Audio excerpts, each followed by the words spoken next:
and welcome to New Jersey Politics with Laura Jones. I am Laura Jones, and we're so glad to have you here. The Assembly Judiciary Committee has advanced 2 bills aimed at strengthening protections for New Jersey's immigrant communities and clarifying how local law enforcement interacts with federal immigration authorities. To break down what these bills would do and what they could mean across the state, I will be joined later in the show by their prime sponsor, Assemblywoman Ellen Park. First, though, new leadership is taking shape at the Republican Party in New Jersey following a very difficult election cycle. Christine Hanlon was just elected chair of the New Jersey GOP, becoming the first woman to hold the role in more than 30 years. She joins me now to talk about her vision for the party and what comes next. Christine Hanlon, welcome and congratulations on your election. Thank you so much. I'm glad to be with you today. Well, so for viewers who may not be familiar with how things work, can you walk us through the party process that led to your selection as NJ GOP chair? Yes, absolutely. So the Republican Party in New Jersey has a set of bylaws, and it calls for, when there is a chair election, 2 people from each county to cast their votes for chair. And those people are called the Republican State Committee members. There's a male and a female from every county, and they are elected. Well, they used to be elected up until last year. They used to be elected in the primary election to represent the county to the Republican Party. But last year, the legislature and the governor signed off on a law that changed that process to sort of like an internal party election within each county. And those 2 individuals who are elected now sort of internally in the party represent the county to the state Republican organization, and they cast their votes for chair. So it's 42 people who vote on this election. Right, and you won by quite a big margin. You got 26 of the 42 votes. Is that correct? Yes, I did. Yeah, right. Okay. Just a question. Also, you've really got your work cut out for you. I mean, Republicans lost the governor's race by 14 points. They lost seats in the assembly. Your job, one right out of the box, is rebuilding. How do you rebuild the Republican Party?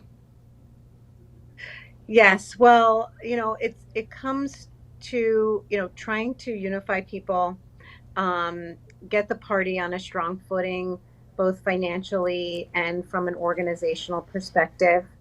New Jersey has 800,000 more registered Democrats, and it had been trending downward, that number. But, it's still a very large number, and Republicans are very much outnumbered there. And so we really need to focus on voter registration, party affiliation, having a party that appeals and is attractive to voters. So we're going to do a lot of things structurally and from a branding perspective to try and bring people into our party and understand what we're about. You had more Republicans voting than in the last election, so Republicans have expanded voter registration. Is there any particular group that you're really looking to make inroads? Is it young people, people of color, women, men? Like, where are you looking to make inroads and grow the base? I would say all of the above. We need to grow everywhere. We need to be more appealing to women voters. We do have an issue there in terms of women voters. But I think across the board, we need to be reaching out to all demographics, and that's very important to me. As you said, we did do well, in terms of the number of people who came out to vote and voted on the Republican side. It just wasn't our year. We thought we had a lot of enthusiasm. Jack was a great candidate. He worked tirelessly up and down the state. But I think there was more, it turned out, more voters who came out for Mikey Sherrill. There was a lot of enthusiasm on the Democratic side. And I think sometimes that's kind of a natural occurrence in terms of, what party is controlling the federal government. We've seen that before here in New Jersey, where there's sort of that different, energy on the side of the aisle that is not controlling the federal government.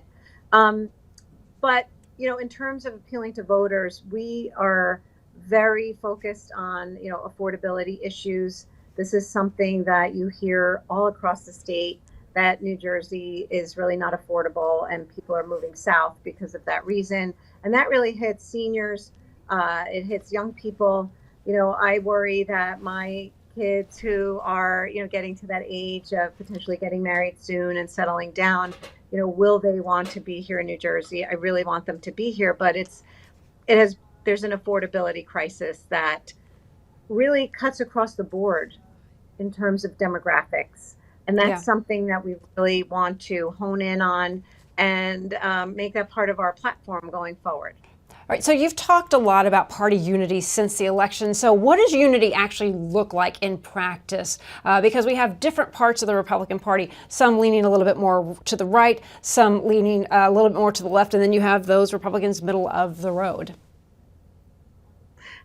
Yes, that is challenging, I would say, on both sides of the aisle. You do have different factions, and even on the Democrat side, you have the issue of people who are sort of, leaning in different ways. But I think through developing a platform that appeals to our voters with a real New Jersey focus, and I think that building a strong organization that is focused on winning really tries to bring people together. And I've always found that, the stronger organization you build, people want to get on board with that and people want to be a part of it. And that's a big focus for me, and really trying to develop that messaging that has appeal, sort of, a very broad appeal. And where can we come together and move forward together? Yeah, so we just had an election in New Jersey, and then coming the statewide election. Next one is going to be the congressional seat, and the one that's in play is the 7th District, Republican Tom Kean having that seat. Can you talk a little bit about, because that's going to be one of the more closely watched races. So you've got your work cut out for you, really trying to keep that seat. Looking to 2026 and then to 2027 with the following election, can you just talk a little bit about how you plan on attacking that and building and not losing any more ground? Yes. This year we actually have a congressional election coming up very soon for the governor's seat.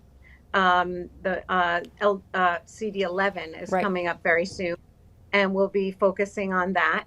And then, of course, Congressman Tom Kean Jr., Congressman Chris Smith, Congressman Jeff Van Drew, we will all be working together with our partners at the federal side, the Republican National Committee, the National Republican Congressional Committee.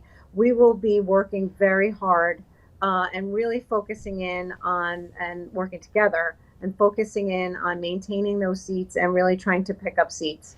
Yeah. As we go forward into 2027, I have been working, over many years with our leaders in the Assembly and in the Senate. And I know we're going to come together and work on our platform, our messaging, and really try to build this year as we lead into 2027. Yeah, can you talk just a little bit, again, as the new chair, your top priorities, whether it be party infrastructure, fundraising, candidate recruitment, voter outreach, what are your top priorities? Well, I would say all of the above. Those were really good points that you made. We do need to be raising money, and that is of critical importance. I'm a big structural organizational person, and we need to get things rolling and create a structure that people are attracted to, that want to be a part of. So really, all of those things you mentioned are of critical importance. And I think I bring to the table the experience to be able to do that. We really have our work cut out for us.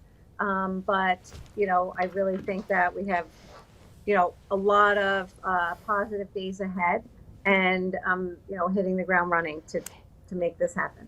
So the Democrats, they're keeping the governor's office. They've, expanded their reach in the legislature. So how do you see the GOP role as the opposition party in Trenton? You have fewer seats in the legislature now, down to, I believe, 23 members in the legislature. So how do you address that? I will take the lead also from my members of the legislature. We have a very strong caucus, both in the Assembly and the Senate. And I know that they are really working hard to develop their points, their messaging, their unity.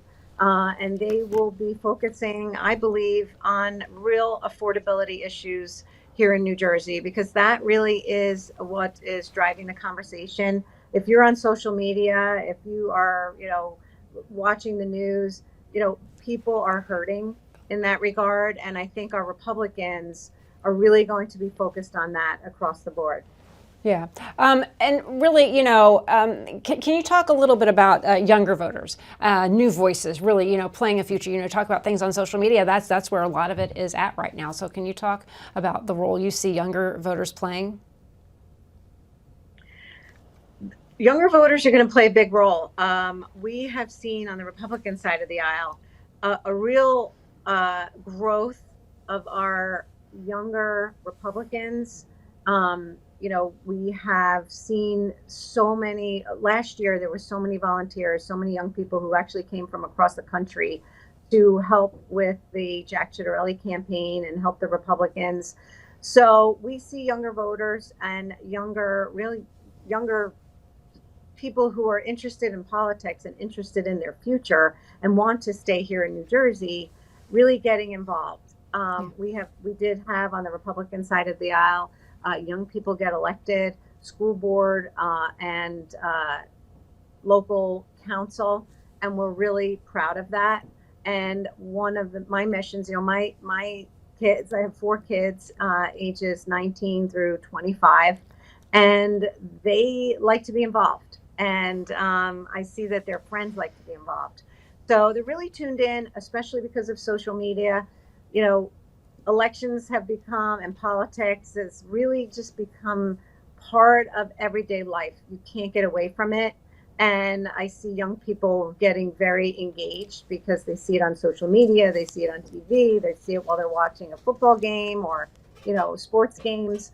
So that really has energized people, and it is very important for me to engage our youth in the process. All right, Christine Hanlon, we thank you so much for taking the time to speak with us, and congratulations on your election. Thank you so much.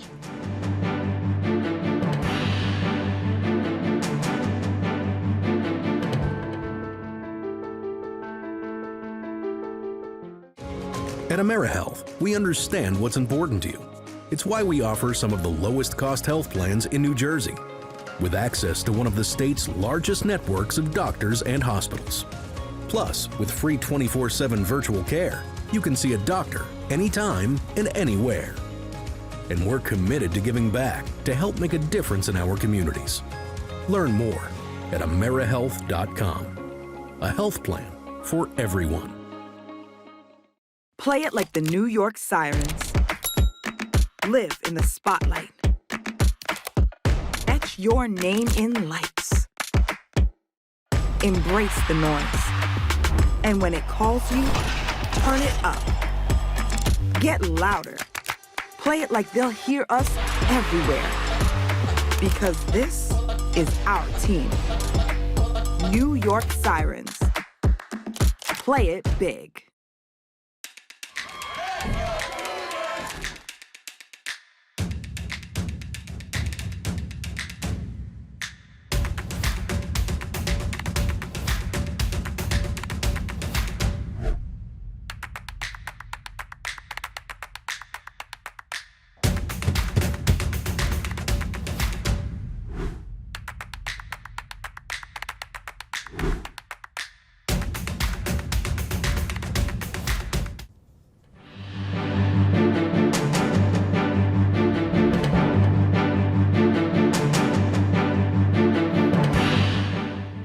the Assembly Judiciary Committee has advanced two bills aimed at strengthening protections for New Jersey's immigrant communities and reinforcing trust between residents and law enforcement.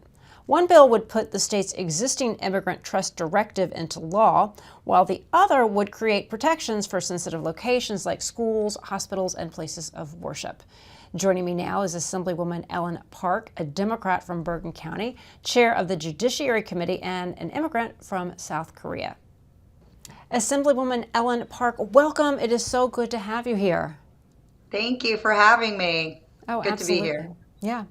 All right, well, let's talk. The Immigrant Trust Directive, it's been in place for years and it's already been upheld in court. So can you first explain what it is and why it's important to move now and to put this policy into state law? As a New Jerseyan, one out of four residents here are immigrants. We are feeling very fearful of what's happening nationally.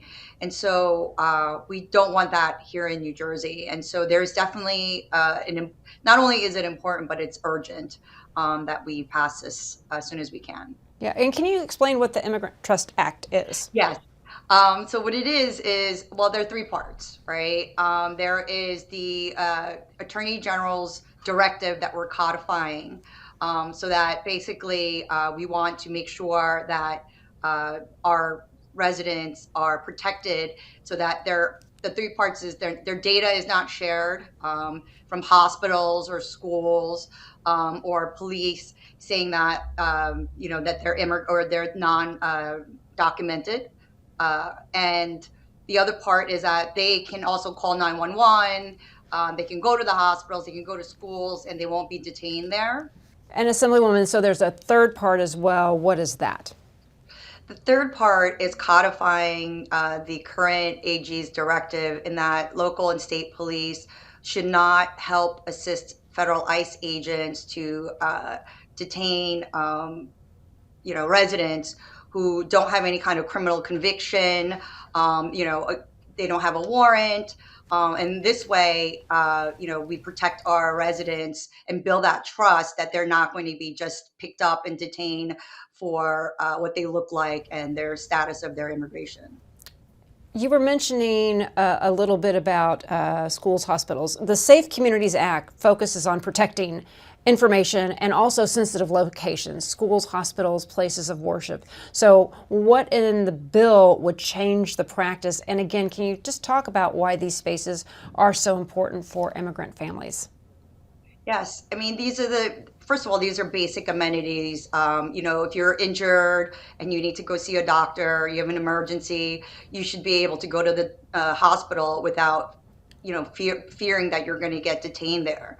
And also, going to church to worship is, where you can actually get solace. And that should also be, protected area. You shouldn't have to feel that, you go to these places and there are going to be ICE agents waiting for you outside. And, if you heard some of the testimony from our committee the other day, we had over 200 people coming to testify in favor. It's very heartening in that sense disheartening that you can't just basically leave your house for anything, really. Yeah, can you share any of those stories that you've heard from your constituents, anything that might have happened at the committee that you hope resonated with the rest of the committee and lawmakers? Yes, we had a prosecutor from Monmouth County who came and testified saying that he was testifying as to the AG's directive and how important that is to build trust. He talks about the fact that in the last year, because of what's happening nationally, that trust has been broken. The police they're having a very hard time having people come forward and report crimes because they are fearful that they may get investigated or detained. Also, we had many others that came as having personal experience from what's happening. We had a gentleman whose mother was detained, is still detained, even though they are here legally and they're just awaiting for some sort of resolution to their application for a green card. And so, there's really no rhyme or reason why ICE is, other than, I guess, meeting a quota at this point. Originally they talked about just detaining convicted criminals, but now there's no rhyme and reason. And I am myself an immigrant, and I am fearful that because of the way I look, and if I speak up to an ICE agent, that they will just harass and detain me because the way I look. I think one of the things that's striking me as we're talking about this is, you think about, if I get pulled over for speeding or what have you, or I don't, what have you, I'm going to be nervous already, and I'm going to start maybe even looking even more suspicious. And if you have somebody who is an immigrant who might not know the language, might not be able to find the proper information, like I can really see how that can easily escalate. And you just mentioned that you yourself came, you're an immigrant, you came from South Korea. So can you talk about how your own experiences shape the way you approach these issues as a lawmaker? I never thought in a million years that what is happening, to be honest. But that is the reality right now. One of the reasons why I became a legislator is because I'm an immigrant and I naturalize, and I take that very seriously. I take my oath very seriously. And the fact, our country is 250 years old now, and there's 250 years of laws that we've been abiding, and that's another reason why I became an attorney. I really am flabbergasted every day as to what is happening. And, every day there's something on social media. And the other day I saw some woman in Chicago who is an American citizen, has her US passport in her car, but yet she was still dragged out, and she kept screaming, "My passport is in the car." And later on they let her go. But again, this is the type of climate we live in, where we have these agents who are probably not qualified to be an agent, right? They're just recruiting. I think I read the other day, they recruited another 12,000 agents. And, it's just very intimidating. And I never thought the 50 years that I've been here to fathom that something like this would be happening to us right now. There is so much tension, even under the best of circumstances. So people who support this say, these bills, they improve public safety, they make people feel safer about coming forward. But how do you respond to the critics who are arguing the opposite, who are saying, well, if you don't have anything and you're here the way you should be, that you don't have anything to worry about? What do you say to those people? I think, the reality is we're getting picked up because of the way we look, right? So if you look at the statistics or the data, it's not people who are, I guess, Caucasian being picked up or being harassed, who, let's say, New Jersey has a big Russian community. We have other communities that are, non-brown, yellow, whatever. And I don't think that's happening in those communities. So, let's call it what it is. It's happening to mostly brown communities. And so that's not fair, and nor is it just. And where is the equal protections law? Where is the due process, right?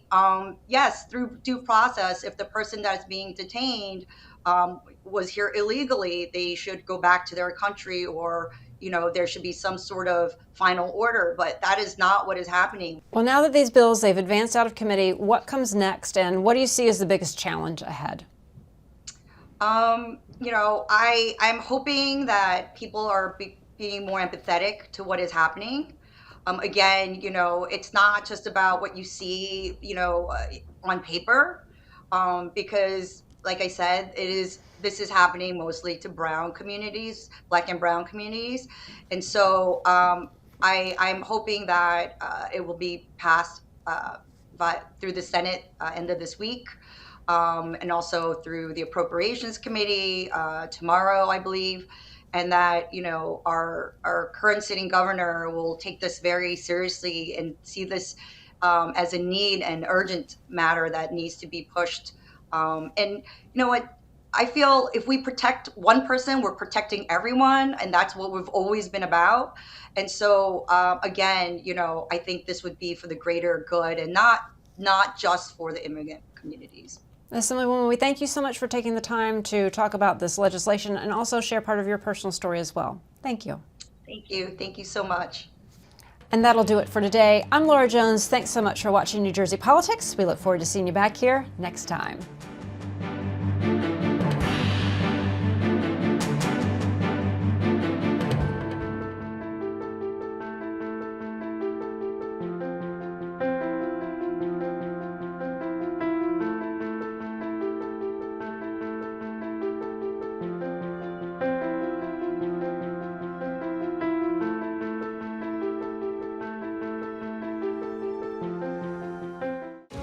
At AmeriHealth, we understand what's important to you.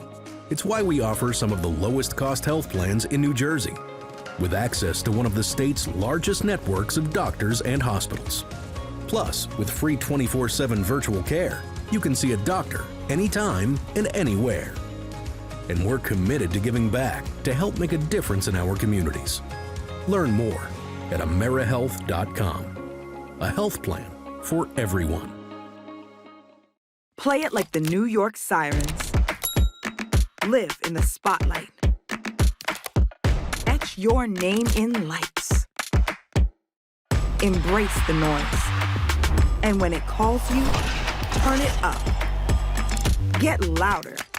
Play it like they'll hear us everywhere. Because this is our team. New York Sirens. Play it big.